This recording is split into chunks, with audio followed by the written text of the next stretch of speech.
Welcome to our deep dive into the latest One Piece chapter. You guys sent in a ton of reviews and analyses. Oh, yeah. Looks like everyone's ready to tackle Elba, the Island of Giants. It's a big one. Get ready, because things are about to get huge-y. Literally. From ancient secrets to bounties we haven't seen the likes of before. Yeah. This chapter is packed with lore and intrigue. We're going to be exploring all the latest twists and turns. Uncovering the connections between Loki, Shanks, and even the legendary treasure tree, Adam. Okay, let's break this down. First things first. First things first.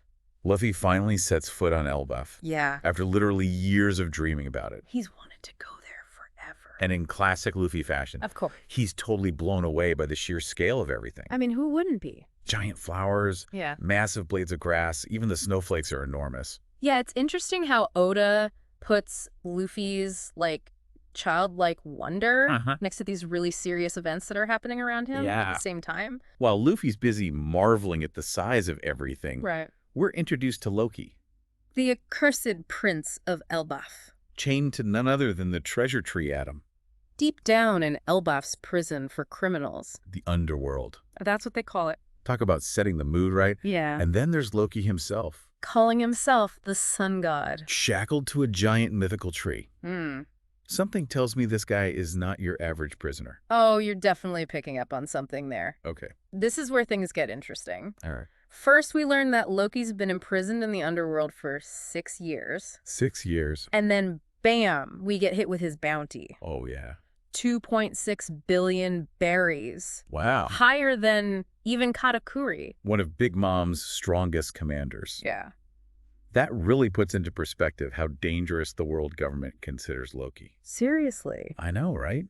It makes you wonder what he did to earn that kind of reputation. And what kind of power does this so-called sun god even possess? That's the million berry question. Yeah. You know, it's worth remembering that the world government, Yeah. they actually feared Loki more than Blackbeard at one point. More than Blackbeard. We're talking about a serious threat. Okay, that's intense. Yeah. So we've got Luffy finally into Elbaph, Mm-hmm. and he runs straight into this incredibly dangerous high bounty Self-proclaimed sun god. who's been chained up for years. And what does Loki do? Oh, he offers Luffy a deal. The deal. He'll destroy any pirate crew Luffy wants. Really? But Luffy helps him escape, Talk about a tempting offer. especially for someone like Luffy. Yeah, he's definitely known for following his gut, and he's never been one to back down from a challenge. But Loki, Loki's a master manipulator. yeah, could this be a trap? Is Luffy playing right into his hands? This is what I love about One Piece. Right. You never know what's going to happen next. Mhm. And it gets even more complicated when Loki drops this bombshell, Oh, yeah. Shanks, Luffy's hero, Visited Elbaph and used his conqueror's Hadaki. on Loki's own supporters. Luffy practically loses it. He nearly attacks Loki right there. He's ready to attack him right then and there. You know, and it really shows how deeply loyal Luffy is to Shanks. Yeah, Even as a child, Shanks was a massive influence on him. for sure. And Conqueror's Haki Right. is a very rare and powerful ability. Uh-huh. It lets you overpower the will of others. It's the kind of power you see in, like, Goldie Roger. Right, Richard. So for Shanks to use it against Loki's supporters, It's no wonder Luffy's upset. it's a real turning point for Luffy. He idolizes Shanks, but he's also fiercely protective of his friends and allies. Mm-hmm. What will he choose? Loyalty to his hero. Or sticking to his own code. It's a tough call. Definitely sets the stage for some serious internal conflict for Luffy. Yeah, and speaking of conflict, while Luffy's dealing with all of this, the rest of the Straw Hats are having their own adventures on Elbaph. Yeah, what's going on with the rest of the crew? It feels like there's a whole other story unfolding alongside Luffy and Loki. Well, for one, Nami and Sanji, Okay. they're finding themselves in a bit of a predicament. They're being pursued by By who? none other than the Road Raiders. The Road Raiders. Do you remember them? Aren't those the guys who were giving Usopp a hard time way back when? Yeah. What are they doing in Elbaph? It's a great question. Yeah. And one we don't have a clear answer to just yet. But what's interesting What's that? is that some sources think these Road Raiders could be connected to Two. the giant pirates, Dory and Brogy. Wait, Dory and Yeah, Brokey. remember them?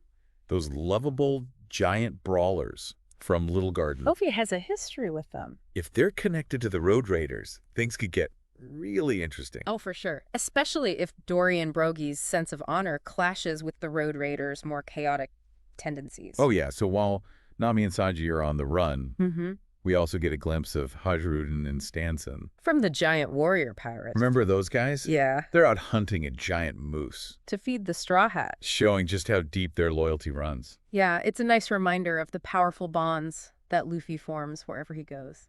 You're right, it's a heartwarming scene, and it highlights the importance of Found family. found family. In the world of One Piece. Those bonds of loyalty often prove to be stronger than even blood ties. Absolutely. Speaking of heartwarming, we also see Robin preparing for her long-awaited reunion with Saul.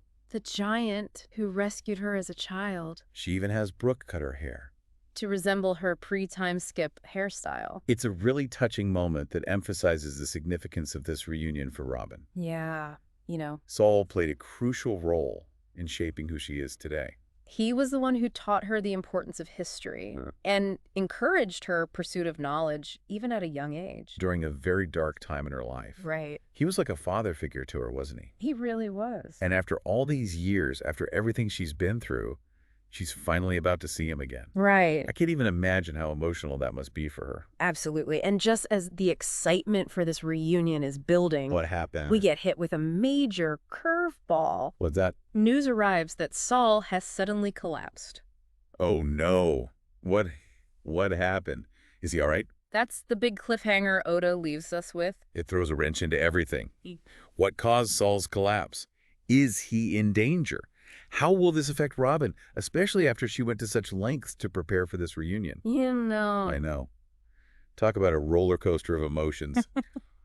One minute we're celebrating Luffy's arrival in Elbaph and the potential for a heartwarming reunion, and the next we're hit with this shocking news about Saul. Yeah. It's classic One Piece, keeping us on the edge of our seats and wondering what's going to happen next. It always is. It always is. It's like Oda knows exactly how to keep us hooked right. Throws in these huge twists and turns that leave us desperate for answers. Oh, he's a master of suspense for sure. Makes me think about when we were all convinced Pell had died in the Alabasta arc. After that massive explosion. Yeah. Right. But speaking of mysteries, let's circle back to Loki for a second. Okay. He dropped some pretty intriguing information about Elbaph, calling it the First World. He even hints at a possible connection to the Void Century. At the Void Century, that's the mysterious 100-year gap in recorded history, right? Yep, the period the world government has gone to extreme lengths to keep hidden. Are you saying Elbaph could hold clues about what happened during that time? It's certainly a possibility. Wow. The Void Century is believed to hold secrets about this ancient kingdom that the world government wants to erase from history completely. Like O'Hara Robin's homeland. destroyed for simply researching the Void Century. Now we have Loki suggesting that Elbaph could hold answers to those same forbidden secrets. That's a huge deal. It seems like Elbaph is shaping up to be a key location for unraveling the biggest mysteries in the One Piece world. Yeah. And the fact that the treasure tree atom is located there One of the two legendary Genesis trees. just adds to the intrigue. It's the first time we're seeing it in its full glory, too. Yeah, described as a kingdom in itself. The Warland Kingdom. Could this be connected to the ancient wars that Loki mentioned? That's a great question. And Loki's been imprisoned on the Atom Tree for 6 years. That's right. That's the exact same amount of time that Shanks has been a Yonko. One of the four most powerful pirates in the world. Exactly. That can't be a coincidence. You're right to point that out. So, There's very likely a connection between Shanks and Loki's imprisonment. okay. Some sources even think that Shanks might have played a role in capturing Loki. Interesting. If that's true, it would explain why the world government considers Loki such a threat. Because Shanks has ties to the Gorosei. The highest authority in the world government. Could they have worked together to take Loki down?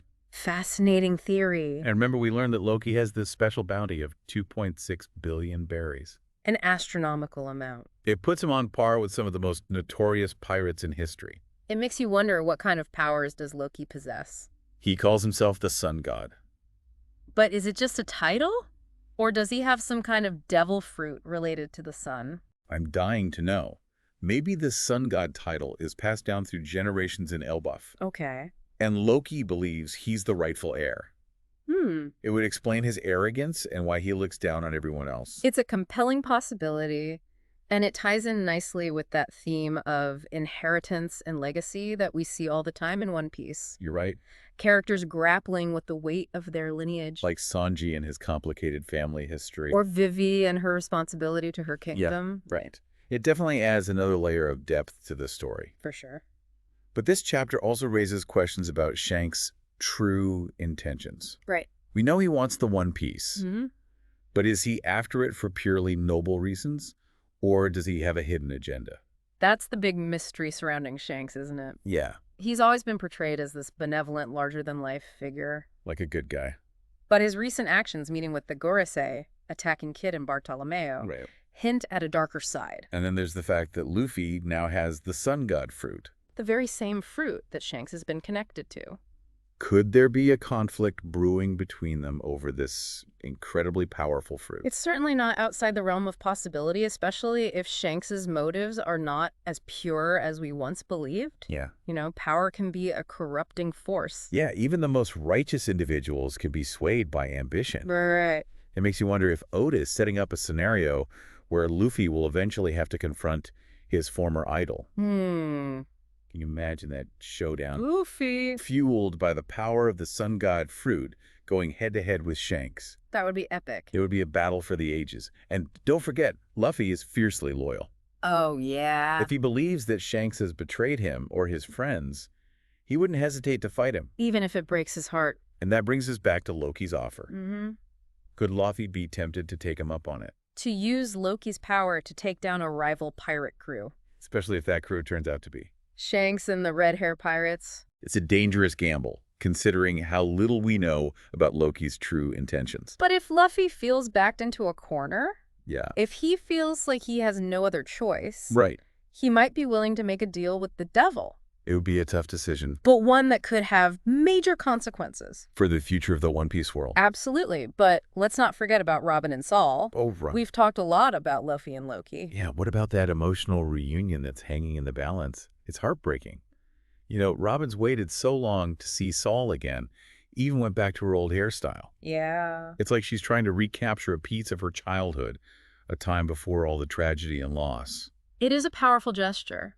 You know, Saul didn't just save Robin's life. Right. He opened her eyes to the beauty and wonder of the world, you know? Yep. Despite the world government trying to suppress all knowledge. Exactly. He showed her that love of learning and history, uncovering the truth. He helped her become the strong, intelligent, compassionate woman she is today. Mm-hmm. And now, just when they're about to reunite, Saul collapses.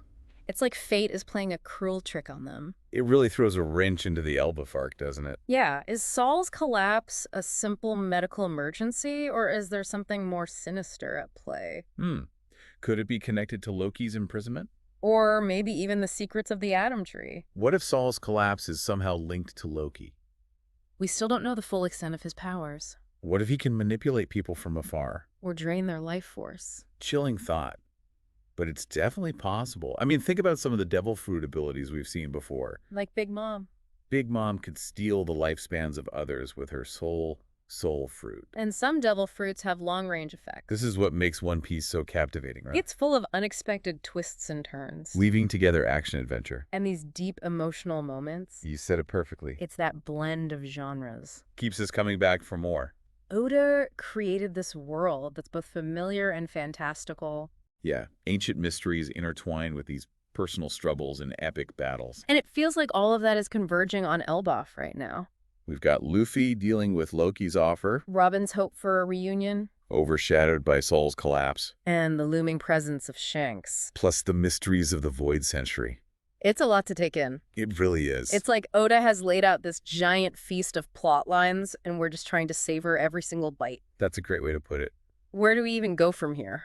What do you think Oda has planned next? Well, I think it's safe to say that Elbaph is going to be a pivotal arc. Yeah. In the One Piece saga, it has the potential to completely change things, you know, reveal huge info about the Void Century, reshape the balance of power in the pirate world. Force our heroes to confront their deepest fears. And make some tough choices. I bet Oda has some huge surprises up his sleeve still. Oh, absolutely. Those moments that make you gasp and reread the chapter to make sure you saw it right. That's the beauty of One Piece, right? A story that never stops evolving, keeps us guessing.